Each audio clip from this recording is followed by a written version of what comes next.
વાસુદેવાય. જય શ્રી કૃષ્ણ.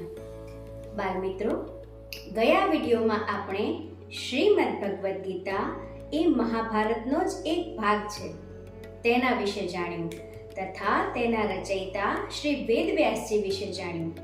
હવે આજે આપણે આ મહાભારતને લેખિત સ્વરૂપ કઈ રીતે મળ્યું તેની વાત અને વિડીયોના અંતમાં ઝબકારો શીર્ષક હેઠળ એક સરસ મજાની જાણવા જેવી વાત કરવાના છીએ. તો વિડીયોના અંત સુધી જરૂર જોડાઈ રહેજો. હવે મહાભારતની લેખિત સ્વરૂપ કઈ રીતે મળ્યું તેની એક સરસ દંતકથા છે તે જાણીએ. વેદવ્યાસજીને આ મહાભારતની રચના તો કરવી હતી, પરંતુ આ ખૂબ મોટો ગ્રંથ હોવાથી તેમને એક સારા લહિયાની જરૂર હતી. તેથી તેમણે ગણેશજીને લહિયા બનવાનું કહ્યું. ગણેશજીને થયું કે આ તો ખૂબ મોટું કામ છે, ઘણી વાર લાગશે, એટલે તેમણે પણ વેદવ્યાસજી પાસે એક શરત મૂકી. તેમણે કહ્યું, હું લખી તો દઉં, પરંતુ તમારે સતત બોલવું પડશે. મારી કલમ ક્યારેય અટકશે નહીં. જો તમે બોલવાનું બંધ કરી દેશો ત્યારથી હું લખવાનું પણ બંધ કરી દઈશ. આ શરતને માની લીધા બાદ મહાભારતને લખવાનું કાર્ય શરૂ થયું. આપણે જાણીએ છીએ કે કોઈ પણ પુસ્તકના લેખક અલગ હોય, પરંતુ તેનું મુદ્રણ કરનાર એટલે કે ટાઈપિંગ કરી લેખિત સ્વરૂપ આપનાર પણ અલગ હોય છે. તેવી જ રીતે તે વખતે મહાભારતના રચનાકાર મહર્ષિ વેદવ્યાસજી, પરંતુ તેને લેખિત સ્વરૂપ આપનાર લહિયા ગણેશજી હતા. આમ વ્યાસજી બોલતા ગયા અને ગણેશજી લખતા ગયા. બીજી એક દંતકથા એવી પણ છે કે એક વખત વ્યાસજી બોલતા હતા અને ગણેશજી લખતા હતા. ત્યારે લખતા લખતા ગણેશજીની કલમ તૂટી ગઈ, પરંતુ વ્યાસજી તો સતત બોલવાના હતા, અટકવાનું તો હતું જ નહીં. તેથી તેમણે કાંઈ પણ વિચાર કર્યા વગર પોતાનો એક દાંત તોડી શાહીમાં બોળી અને મહાભારત લખવાનું ચાલુ રાખ્યું. ગણપતિજીની આવી કાર્યદક્ષતા જોઈ તેમણે વેદવ્યાસજીએ આશીર્વાદ આપ્યા અને તેમને વરદાન આપ્યું કે તમે આ મહાન કાર્ય પાર પાડવા માટે તમારો દાંત તોડતા પણ વિચાર ન કર્યો. હવે તમારે એક જ દાંત રહ્યું, તેથી તમે એકદંત તરીકે પણ ઓળખાશો. આમ વ્યાસજી દ્વારા બોલાયું અને ગણેશજી દ્વારા મહાભારતને લેખિત સ્વરૂપ મળ્યું. આ મહાભારત વિશે જાણવા આપણે થોડા પાત્રોનો પરિચય પણ મેળવીએ. હસ્તિનાપુરના મહારાજા શાંતનુ, તેમના લગ્ન ગંગાજી સાથે થયા હતા. એવી દંતકથા છે કે ગંગાજીને શ્રાપ હતો કે તમારે પૃથ્વી પર મનુષ્ય દેહ ધારણ કરીને રહેવું પડશે. તે વખતે તેમના લગ્ન મહારાજા શાંતનુ સાથે થયેલા. મહારાજા શાંતનુ અને ગંગાજીના લગ્ન થયા ત્યારે તેમણે એક શરત મૂકેલી કે હું જે કાંઈ પણ કાર્ય કરું તમારે મને ક્યારેય રોકવી નહીં કે પ્રશ્ન કરવો નહીં. ત્યારબાદ જ્યારે તેમને પુત્ર જન્મ થતા ત્યારે ગંગાજી આ પુત્રોને પાણીમાં વહાવી દેતા. એક વખત આવું બન્યું, બીજી વખત આવું બન્યું, ત્રીજી વખત, આમ સતત 7 વખત બન્યું.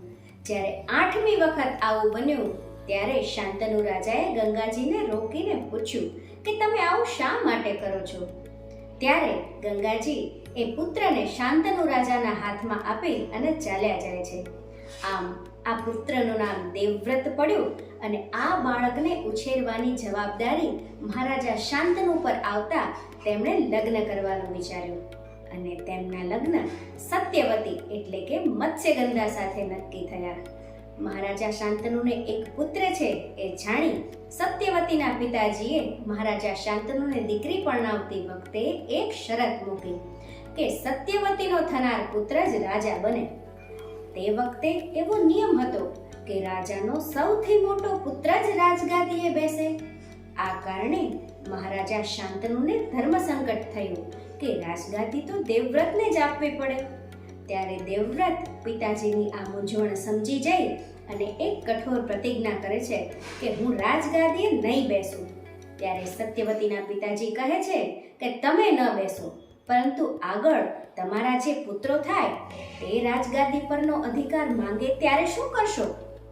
ત્યારે દેવવ્રત અતિ કઠોર પ્રતિજ્ઞા કરે છે કે હું આજીવન બ્રહ્મચર્યનું પાલન કરીશ અને રાજગાદી પર બેસનારનો સેવક થઈને રહીશ. મહારાજા શાંતનુ અને સત્યવતીના 2 પુત્રો થયા, વિચિત્રવીર્ય અને ચિત્રાંગદ. આમ મહારાજા શાંતનુના 3 પુત્રો, દેવવ્રત કે જે ભીષ્મ તરીકે પણ ઓળખાય છે, વિચિત્રવીર્ય અને ચિત્રાંગદ. દેવવ્રતની બ્રહ્મચર્યની પ્રતિજ્ઞાને કારણે તેઓના કોઈ સંતાન ન થયા, જ્યારે ચિત્રાંગદ ખૂબ જ પરાક્રમી અને શૂરવીર હતો. યુવાન વયે એક વખત જંગલમાં શિકાર કરવા જતી વખતે ચિત્રાંગદ નામના જ એક ગાંધર્વ સાથે એમનું યુદ્ધ થયું અને આ યુદ્ધમાં તેમનું મૃત્યુ થયું.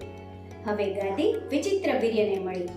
વિચિત્રવીર્યને 3 પુત્ર થયા, ધૃતરાષ્ટ્ર, પાંડુ અને વિદુર, જેમાં પાંડુને રાજા બનાવાયા. આ રાજા પાંડુના 5 પુત્રો તે પાંડવો અને ધૃતરાષ્ટ્રના 100 પુત્રો તે કૌરવો તરીકે ઓળખાયા.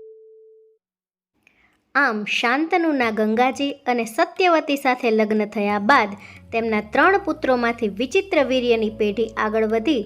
વિચિત્રવીર્યના 3 પુત્રો અને તેના 3 પુત્રોના પણ પુત્રો આ પ્રમાણે હતા. અને હવે આજનો ઝબકારો.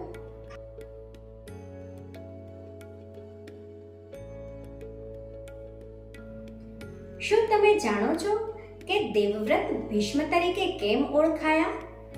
મહારાજા શાંતનુના લગ્ન વખતે સત્યવતીના પિતાજીએ શરત મૂકી કે સત્યવતીનો પુત્ર જ રાજા બને. તે વખતે દેવવ્રતે કહ્યું કે હું રાજા નહીં બનું અને રાજા જે બનશે તેનો હું સેવક તરીકે રહીશ અને આજીવન બ્રહ્મચર્યનું પાલન કરીશ.